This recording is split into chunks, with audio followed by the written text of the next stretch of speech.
All right, welcome back to Keepin' It Comic. And in this one here, we're going to be going through the whole story of when the Predator invaded Wakanda. And I will not lie to you here, the Predators, they got Wakanda pretty good in this one. Now, this is a 4-part series here. This is also in a different universe and not your 616. Also, just as a quick heads up, all of these videos were previously recorded individually, so some transitions may not be as smooth, but hopefully you can still enjoy the video anyways. Let's get into it. So Predator has taken over Wakanda, and the way that he does this is kind of wild, but it is also an indictment on Wakanda. So welcome back to Keepin' It Comic here, and we're diving into issue 1 of Predator versus Black Panther. Now, this story starts out by discussing two brothers of a rival clan of the Yautja, which many of you already knows is the alien species featured in the Alien vs. Predator franchises.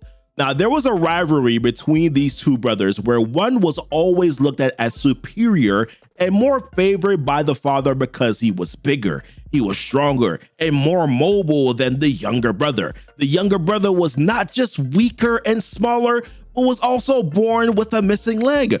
So the younger brother, to prove that he is worthy of honor, he proposed doing a duel that would put both the brothers' clans against each other to claim who would be able to claim the hunting grounds for themselves. Only thing is that the father once again showed who he favored. The father had a spear that was a prize trophy. It was said to have been able to absorb and expel kinetic energy. It was a vibranium weapon, a weapon won in a previous hunt on the Battle of Earth. So now the battle between brothers, it was not lengthy. At least they did not make it seem that way. But the thing is, the older brother also had an unfair advantage because he had the spear.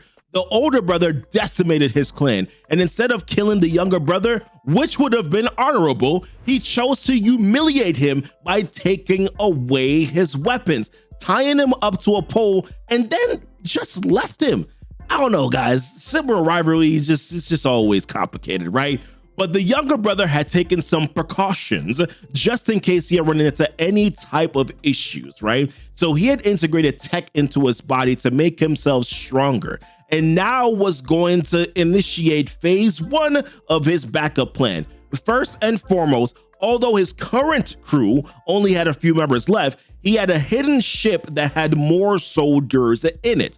The Predator wanted to continue to find ways to upgrade his body and the bodies of his clan. So he tasked them with hunting down and finding more Vibranium. Now, back when he was attacked with the spear that his brother used, he was able to collect the kinetic signature of the Vibranium used. He used that to scan the world to find a lock. So what he saw was that there were many locations that had small blips of it throughout the entire world, but was able to later zone in on where the mother lode was. And we know already that that is in Africa. Now, due to the Yautja's technology, they were able to not just locate the Vibranium signature, but they were also able to see the energy dome that Wakanda uses to cloak their entire nation. Now, although the shield was stronger than any of their weapons, it was still able to be hacked by their advanced technology, which, considering that Wakanda has the greatest defense system on Earth, that should kind of tell you or give you enough of an idea here of the type of tech that the Yautja are using. So we finally get to take a look here at what is happening here in Wakanda. Both the Dora Milaje and the Atud Sarase are playing a game to see who will take over the palace duties for a month, which is basically a friendly little hunt that they have going on here. Now, whoever is able to tag Black Panther first, they win. Adversely, anyone who gets tagged by Black Panther is removed from the field and then returned to the ship. So the Atu are fairly confident, even making a remark that even the Black Panther is no match for them. To which Okoye is like, yo, listen, she takes a little bit of offense to this here. She's like, even we, the Dora, know that this is not just one man we're talking about, referring to the Black Panther, but explaining how the Black Panther is the living manifestation of the will and determination of every Wakandan. She gives a pretty good speech, right? Now, so as the hunt gets started here, the Black Panther surprises the Hatu, burying one of them under a tree, and then T'Challa continues to take down some of the Dora, But the best of them though, Okoye, she ain't going down that easy. So they have a little bit of a back and forth here with words. T'Challa asks her if she is tired, to which Okoye mentions, like, this is kind of funny here. She's like, it's funny that you mentioned that, the one who needs a suit of vibranium to best me while saying this, right? Switch then leaves the little sister, being a menace as she always is, Shuri, to try and even the odds a little by deactivating Black Panther's suit. Looks like another sibling rivalry going on here. But listen, the reason why she did this though, she wanted to prove a point, because she's trying to say how Wakanda needs to be more open and start to share their resources with people who need it in the outside world that don't have the vibranium suit or don't have a vibranium period, right? Now, while it does even the playing field here for Okoye a little bit, the man still does have the power of the heart-shaped herb and is still a damn good fighter and very smart, so it doesn't level it enough. Now, while T'Challa tells Shuri that once again, although I appreciate this good-hearted gesture, it would leave our nation too vulnerable, so it's still not a good idea. So later on, right, Shuri takes T'Challa on a trip to visit where she calls this place the holy place, where currents flow together, which will make sense in a second. Trust me, it didn't really make much sense to me at first. Now, they meet up with this guy named Majikina, I hope I said that name right, who is a seer from the river tribe. So he explains how all water connects to other water, and what he sees is how humans are of one tribe and that many are suffering. 500 miles to the north, he mentions that a year-long drought is going on with raging grassland fires. And 1,000 miles east, there is a new virus making people cough their lungs out. And then in other areas, there's war, there's poverty, there's famine, and then there's also other diseases. So Shuri wants for T'Challa to okay Wakanda helping the people in these areas by doing things like building hospitals, universities, using a vibranium power grid where they could use a kinetic railway. And then T'Challa's like, whoa, slow your roll, sis, because he's like, I'm gonna stop you right there, because vibranium is not a shareable resource. He's trying to explain to her that, listen, I'm not trying to be cruel here, but I am not just king of Wakanda, I am also protector of Wakanda and my people. And while he is saying this, you can see in the background that they're like little barrier to Wakanda is starting to get affected a little bit there, right? And then next you see where one of the Yatjas, one of the Predators clan, is reading and scanning Shuri, the seer, and T'Challa as they speak. And then Black Panther, as he sees the birds and the fish moving sporadically, he finally starts to realize, whoa, something is wrong here. Then we see the Yatja again, this time assessing T'Challa's suit, recognizing that his suit is made of the metal that they are looking for. So he sends out 2 of his soldiers to go and locate the source of the vibranium. But for the others, he's like, listen, y'all squad up, let's go, come along with me here, because we're about to go hunting. Then on the grounds, T'Challa goes to inspect what is going on, realizing that someone has made its way into Wakanda. He reaches out to Okoye to get her to be on alert, while we can see the Predator soldiers, they're like jumping down from their ships. And then T'Challa loses communication with her and is not able to get his full message across. They jammed the communications. So T'Challa goes up on a branch, completely unaware of the Predators around them, because they were using their cloaking technology, and they knock him down out of that tree. And he takes a massive, and I mean massive, fall, which leaves him to be swallowed up by a mud swamp. And as mentioned here, with a pretty damn decent head injury as well. Now back at another location in Wakanda, oh my goodness, man, Shuri is taking matters into her own hands. She decides that she is going to pack up and take a plane with resources to another location, because she was radicalized by what she saw with that Maji shoulder. And she's also upset with her brother too. So she's doing this for a little bit of spite. Let's keep it real, right? Oh my goodness, Shuri, all the time, every time. Now, while she's on the ship, right, she reaches out to controls to have them open up the perimeter of the dome. Only thing is, another cloaked Predator pops into that cockpit in the control room, brutally murders the one that's in control. And then when Shuri was requesting confirmation on what he said, the Yatja uses his technology to say, if we help others, then others are likely to help us.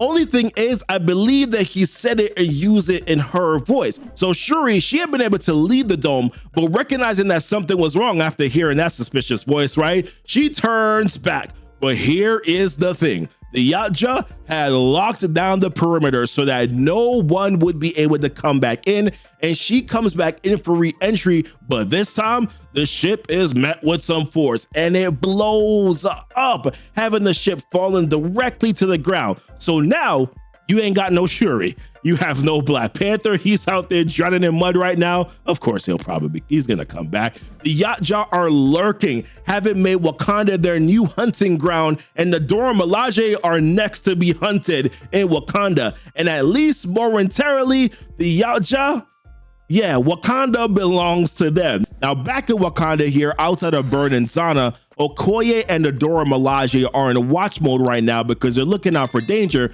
which they don't necessarily know exactly who that is yet. Okoye remembered the last words from T'Challa before comms went down, and it was that the Dora needed to come to him because someone or something had entered Wakanda.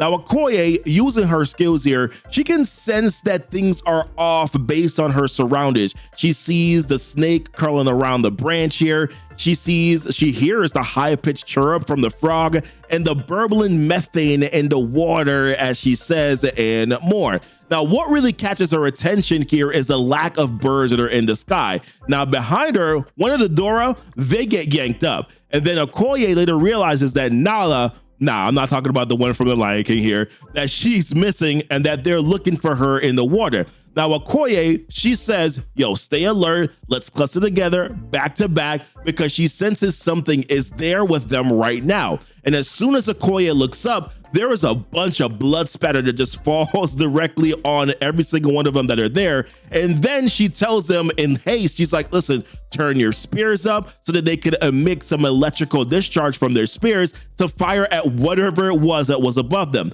Now, as they do that, one of the Yautja jumps down with Adora's head in his hand, by the way. Like, whoa, my goodness. Now, Okoye charges right at him, right? And then she stabs him directly in the stomach. And then we start to see some green blood here spewing out of him. Now, Okoye says, listen, whatever this thing is, there is more of them. And she was not wrong because they start firing lasers at the Dora Milaje, piercing right through the skin of one of them. Now, the only thing that Okoye could tell them at this point was run, as more lasers just keep on firing at them.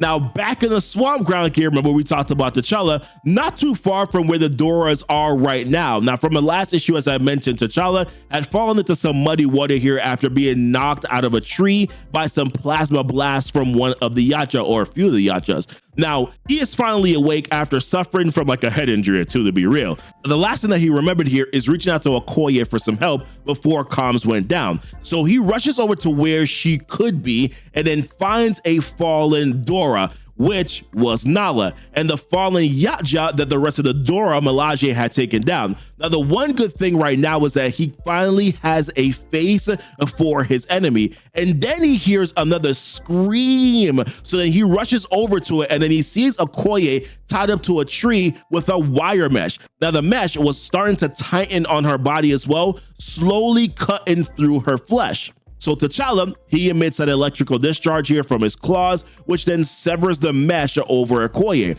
Now, one thing T'Challa has now realized from these past two sightings here is that although he doesn't recognize the Yautja's tech, he now knows that they bleed based on what he saw, of course, with the other Yautja, and that the Vibranium that he has is stronger than the tech that they have. So he asks Okoye, like, where are they? And he's referring to the Yautja. And then Okoye responds, they are nowhere, my king, but they are everywhere, as we see one cloaked looking right at them. Now, back at the Wakandan border, we catch up with Shuri and then the Majikina. Now, in the last issue, when they tried to come back into Wakanda, one of the Yautja closed the border, so then her ship crashed directly into it and then fell down.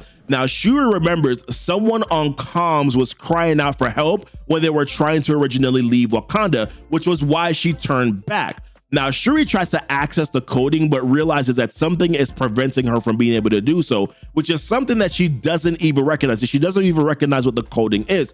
Now, unfortunately for her, when she was trying to hack back into the system, one of the Yachtjas recognized this attempt, and now one of their scouts was sent to go investigate. Now, in the meantime, just like how we did in the last issue here, Magikina decided to try and look into the water to see what stories they could show based on their current predicament. So when he looks in, it's not a pleasant sight at all. He tells Shuri that he sees the death of Wakanda. Now, while she tries to get more answers from Magikina, one of the Yautja snatches her up from the inside of the border and then takes her away. And then when we jump back inside of Wakanda, now T'Challa is able to sense one of the Yautjas who is around him using that cloaking technology while he's staring into a reflection of the wind-blurred water.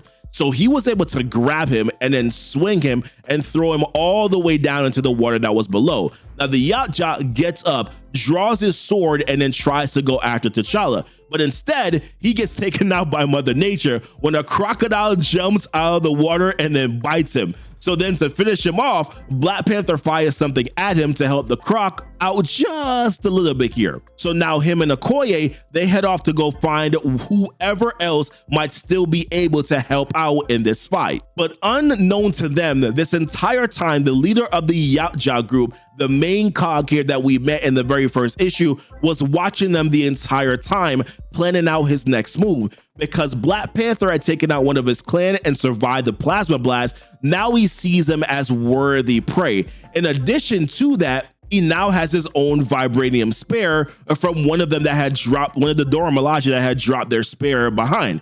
Now, in that moment, he gets summoned by his clan, requesting his immediate presence. Now, the reason why is because they had found the Great Mound. And for a moment, he had forgotten what his whole quest was about, which was to get the vibranium because he had saw what T'Challa was doing. So when he goes to meet his clan again, he comes to the mountain, the mound, the belly, and he sees the GodMetal, as he calls it. The belly of the mountain is now full of the vibranium that he's been seeking for. So what he desires now to upgrade his tech, to upgrade his crew so that he can prove himself to be worthy again of his father, he has now found it here in the belly of this cave, and I cannot wait to see what he does next. Now we pick up on the story here with the leader of the Yautja crew looking and dreaming about the power of the vibranium that he is holding in his hands.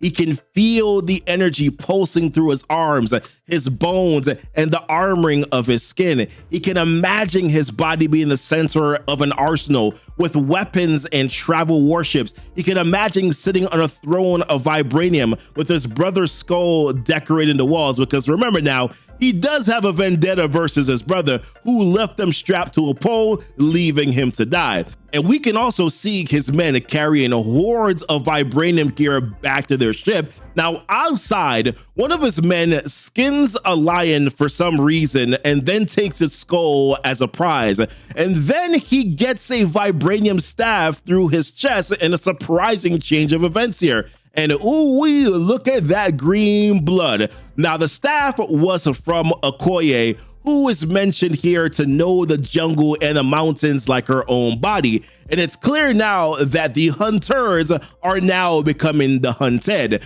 Now, up top, one more of the Yautjas is stalking her as prey, but luckily T'Challa was also scouting him as well. So he jumps down, he cracks his neck, and then he throws him down out of the tree.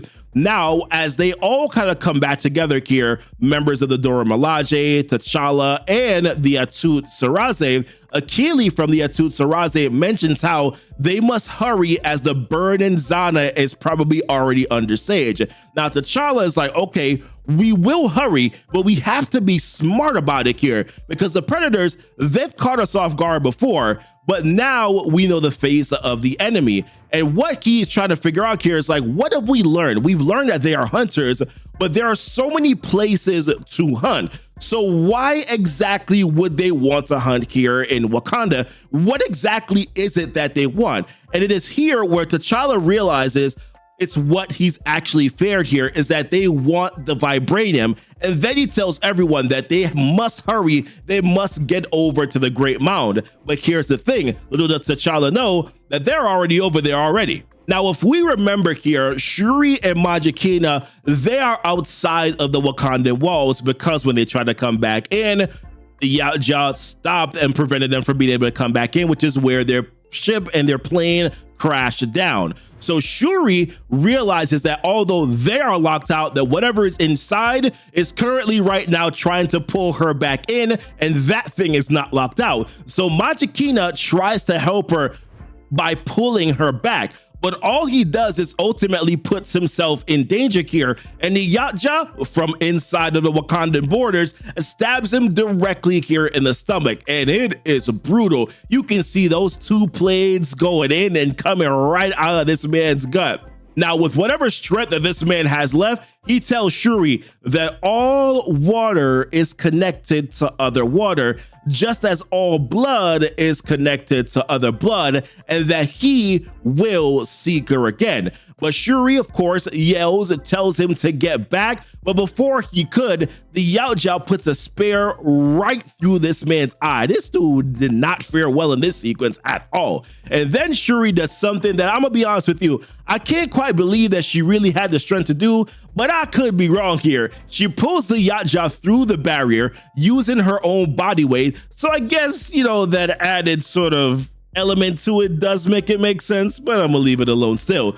Now, she does pull out the spear out of Magikina's eye, which is rather a graphic image, by the way. Now, this Yautja, for some reason, replays Magikina's message on his comms and says all blood is connected to other blood. The blood that he was thinking about was quite different because he throws a 4-pronged razor here right at Shuri. Now, Shuri realizes that while her comms are no longer connected to Wakanda because they did shut that off too, that she can still communicate here with the outside world. Now, while she gets hit with that razor, which causes some blood, of course, as you can imagine, she sends the message. She's like, listen, whoever might be listening, this is Princess Shuri of Wakanda, and we are under attack, and my nation, we need your help, as she continues to fight this predator. Now, back with the Black Panther, this is where things get really interesting here. So T'Challa is reflecting on how this whole attack for the Predator started in the first place. And in his thoughts,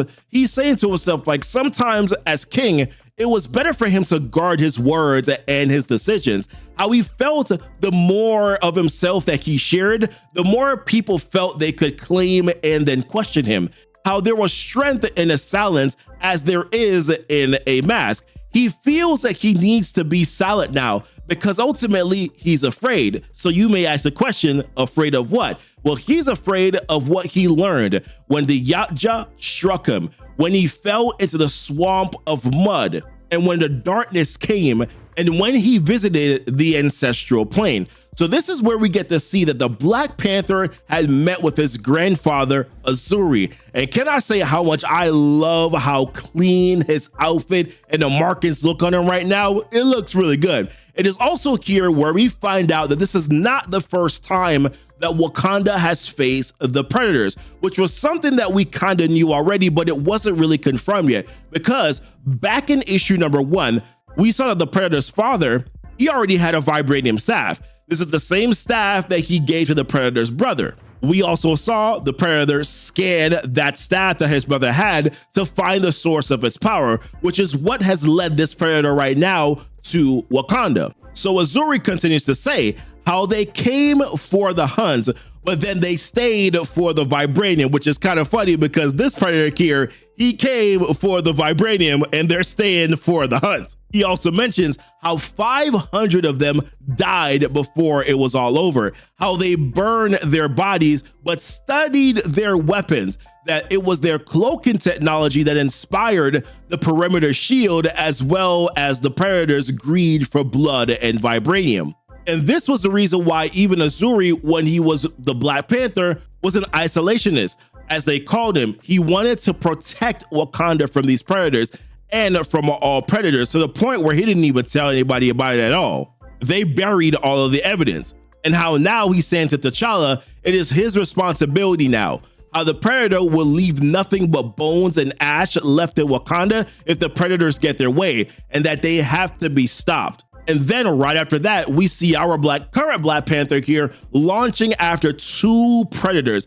and they take them down. Now, Black Panther and also the Dora Milaje here, and then they proceed to march on here because they believe that they have the weapon of surprise. But they made a big mistake here because they left one of the two Yatjas alive, and that Yatja was able to alert the others that they were coming. And now that crew is just sitting there waiting for blood. Now, back outside of Wakanda, Shuri is able to take down her predator, and she's putting the finishing touches on him, so to speak. Then she decides to take off his helmet, and then starts to realize that this thing is more than armor for them. It's a computer. Now she's thinking that if she can decipher the technology, she could get back into Wakanda, but first realize here that there's something that is hovering over her in the sky. Now, when he drops down, she asks him, "Who are you?" And then he replies, "I'm Falcon. Captain America sent him to Africa to shut down a weapons dealer," and how he picked up her SOS, which then he tied to her coordinates from someone named Princess Shuri. But then he drops this line, which honestly made me laugh out loud here. "But you sure don't look like a princess." All right, welcome back to Keepin' the Comic, and we're jumping into the conclusion of Predator versus Black Panther here with issue number 4. And in this one, we get the final battle between Black Panther, T'Challa, and the Predator, and a little of what will come after the series is over as well. So we pick back up on this one here with the Black Panther, Okoye, and 2 members here of the Atut Saraze back at the Great Mound of Wakanda. Now, Black Panther is telling them that this tunnel leads to the heart of the mines where the other predators are waiting. And we know from the last issue here that they were warned that the Black Panther and his crew were coming after him. Well, Black Panther wants to stop here because he wants to move into the maintenance hatch, because what he realizes here is that they are too exposed in the main tunnel, and that what they need to be able to use here is the element of surprise, which is what the Predators have been using against them since the very beginning. So his plan here is to go through the hatch so that they can go into the main level of the mine undetected, and he tells Akili and the other war dog to take up the rear. But then, as they were entering into one of the hatches here, one of the war dogs realizes that there was something that is currently watching them right now, and he starts calling out to Akili. And what we see here is that the Predator has surveillance on them right now, and he's been watching every single thing that they are doing. Now, that war dog starts to see something that looks like a drone that is watching them in that moment. So that war dog starts to fire at it. But then they started to walk too far. And as they walked in, something happens. It turns out that they triggered a mine that was stationed within the tunnel wall. And listen, what happens here is just absolutely brutal, because there's lasers that come from everywhere and start cutting through the entire body, scattering the body into pieces. It's just gross, my goodness. So Akili hears the screams and then comes back up to see what happened, and quickly realizes that there's nothing that can be done. Like this person is dead and you just gotta move on. But does say, "I will avenge your death and I will kill them. I will kill them all. I will kill every last one of them." But here's the thing, Akili didn't realize that there was a predator right behind. Now, back outside of Wakanda here at the perimeter, remember from the last issue here that Falcon had just come to quote unquote rescue Shuri. So Falcon's just trying to understand like what's going on right now. So he's like, "Hold on, you're a princess," to start off with. He's like, "Princess Shuri?" So she explains, "Yes, I am a princess of the kingdom called Wakanda," which is initially hard for Falcon to kind of believe here. But being that he's seen everything that is going on right now that has been transpired, and also the fact that there's a dead Yatja right in front of him on the ground, he's like, "Okay, I guess I'll believe whatever it is that you have to say." So he's like, "Okay, well, what can I do here to help?" So Shuri gets all smart and is just like, "Listen, if you could kind of just like shut up and let me do what I'm doing, I would actually really appreciate it." Like, why Shuri always gotta be so rude, man? So the dude's like, "Okay, my bad, yo. Should I address you as your majesty, and should I bow down next time before I talk to you?" So what Shuri here ultimately is trying to do is that since the Predators hacked their technology, right? What she's doing is that she's trying to use their technology to essentially hack them back. Now, this part right here gets a little interesting to me, because she's like, "You said your name is Falcon, right?" And then she tells him, she's like, "Grab hold of me." So he's like, "What?" And then she's like, grab hold of me, be the big spoon now. And I'm like, huh? Which literally kind of just makes me start cracking up laughing when I was reading this. She also lets him know that she can only assume that they're monitoring Wakanda security channels. And if one of them stepped out, then one of them would be expected to then step back in. This is where she says, she's like, I assume that your suit has the ability to jam GPS. And before he could like respond and like acknowledge or confirm, she kind of like just continues on, and she's like, also your wings are gonna have to be used here to block infrared tracking. So which is that one where he's like, okay, yeah, it can do that. And she's like, we're gonna need that later on. And that's when she jumps into his arms, looking like the princess that just got saved by the man with the bright and shining armor, who is ready to like whisk her away, which once again, honestly, just has me cracking up at the same time. So then we jump back to seeing Black Panther and Okoye, and he says to her as they get through the hatch, he's like, yo, let's be quiet as a mice. But then right behind him, all we hear is thump, thump, thump, and then we see Achilles' headless body. And the only reason why Black Panther knew it was Achilles was because the Predator had sent him with a recording that said, I will kill every last one of them, I swear, which we know is what Achilles had said to the fallen war dog. And usually, by the way, that is how predators communicate, by using recorded messages. And shout out to QP Green 91 here for mentioning that in the comments in the very last video. I appreciate it. Thank you. So Black Panther was trying to tell Okoye, like, listen, they know that we're here now. But once again, before that message could really reach her, one of the Dora Milaje, they get their head chopped off. And I'm like, yo, what is going on, man? And before you could even like react, and she gets hit too. Like she gets hit and then she starts flying across the room. But luckily she was able to keep her head, okay? Now, Okoye, being the warrior that she is, she was able to grab her spear while she was like flying through the air at the same time. And then she fires a spear off and it like gets right under the neck, or right through the neck, I should say, of one of the Yautjas. And then that one that killed Achilles, he came down the shaft using that same voice recording again, saying, I will kill every last one of them. So then both the Predator and Black Panther, so now this Yautja here and the Predator, they start spinning through the air, right? Until Black Panther was finally able to like spin and then land on top of him with all their momentum that they've been building up, falling on top of that Yautja. And then over and over and over again, just more Predators, you just kind of keep on coming out and coming out and coming out. And Okoye, listen, she's doing her thing. She's handling her own here. But Black Panther, this dude is out here slaughtering, because all you can see is just like green blood splatter all over the place. But then Okoye, like in midst of it now, she starts to realize that they're holding their positions, like they're kind of backing off here. So she's wondering, she's like, are they done? Like, have we won? Like, what's going on here? But Black Panther realizes that the reason why they stopped is because they're obeying the commands of another, which is when we see our head King Predator himself. And it's here where Black Panther realizes that this right here, this is no longer like a group, my group against your group fight. This is now a 1v1 fight right now between him as king and then their king, which is when the head predator of this crew, the Yautja, he takes off his helmet and reveals his face. And out of respect for this fight, Black Panther, he's like, okay, I'm gonna take off my helmet too. And he actually takes off his entire suit. And then he requests, he's like, Okoye, can you give me your spear? So then he realizes that this predator right now, he's like, yo, he has something to prove. And to be fair, Black Panther also has something to prove too, because up until this point, he's been bested by this predator, right? By this Yautja. And he's asking himself the question, he's like, yo, can I even really truly protect my people? So both of them start going at it. And you can see like the athleticism going on here. You can see the staffs that are clashing at the same time.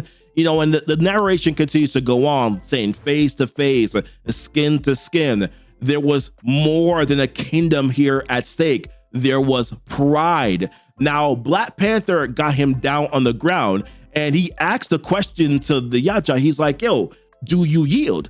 But honestly, this is where Black Panther always makes a mistake, right? Instead of like killing your enemy because that enemy is trying to kill you, he doesn't do that. And that's going to come to bite him here, because it mentions how the predator had felt disgrace.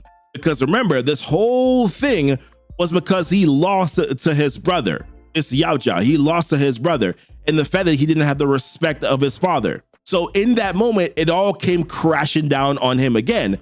But this Predator, he was like, listen, I will not allow for his father or any king to humiliate him anymore, which is when he gets up and he stabs a Black Panther in the arm. And then it looks like he swipes and kind of like cuts him here on his leg as well. And what that does is that it causes the Black Panther an immense amount of pain to the point where he actually could not continue on with this fight anymore. But the Predator, he didn't finish off Black Panther. What he did, he just told his soldiers, he's like, you guys go back to the ship.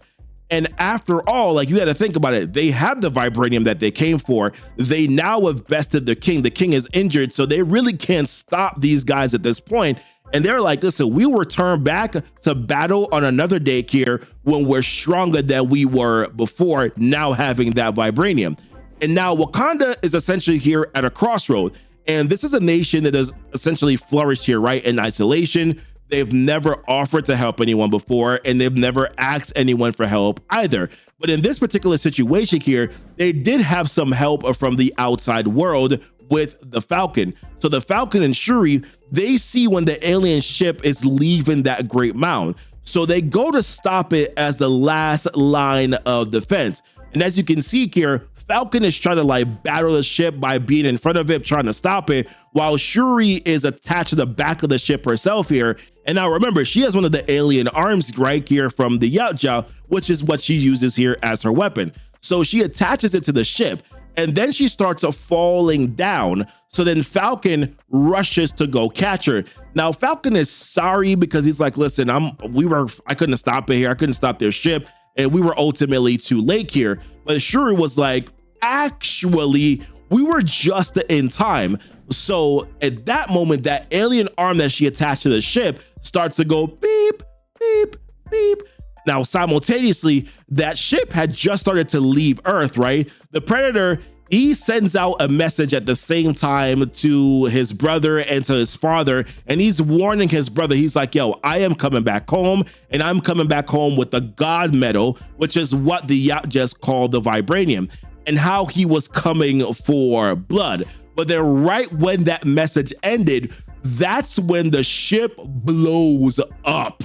But then here is the thing. Although the ship and nothing else on the ship survived, the vibranium that survived, the GodMetal as they called it, was now theirs to have, because that metal, that vibranium, started to fall around the kingdom of his brother and his father. And it mentions here how this was now going to serve as a way to advance their arsenal into one that will rival any in the cosmos, including Earth. But my question here that I currently have, right, is where else did the vibranium fall? It couldn't have all just fell on that planet, right? There had to have been other areas where it fell as well. And I wonder, did it fall in other areas on Earth and other planets? They kind of left it open-ended for us to kind of try to figure that thing out. The one thing that they said, though, is that the story ends, but kind of just for now.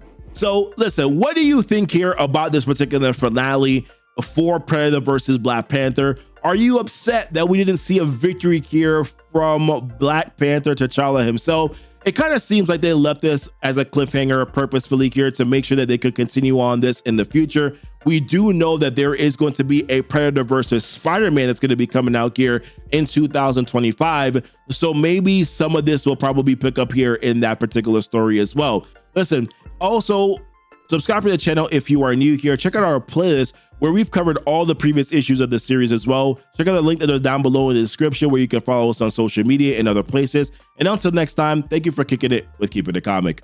Bye.